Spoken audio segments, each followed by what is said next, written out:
মহাভারতের যুদ্ধের আগে কুরুক্ষেত্র ময়দানের মধ্যে যে শঙ্খনাদ হয়েছিল সেই শঙ্খগুলোর নাম কি ছিল? ভগবান শ্রীকৃষ্ণ যেই শঙ্খটি বাজিয়েছিলেন সেই শঙ্খের নাম ছিল পাঞ্চজন্য এবং ওটা ওনার শঙ্খ।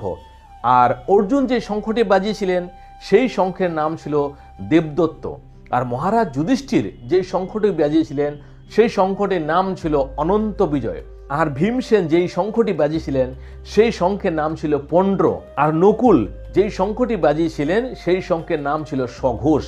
এবং অবশেষে সহদেব যেই শঙ্খটি বাজিয়েছিলেন সেই শঙ্খের নাম ছিল মণিপুষ্প। তো এই শঙ্খ বাজানোর পরে আপনার যুদ্ধ আরম্ভ করা হয়েছিল।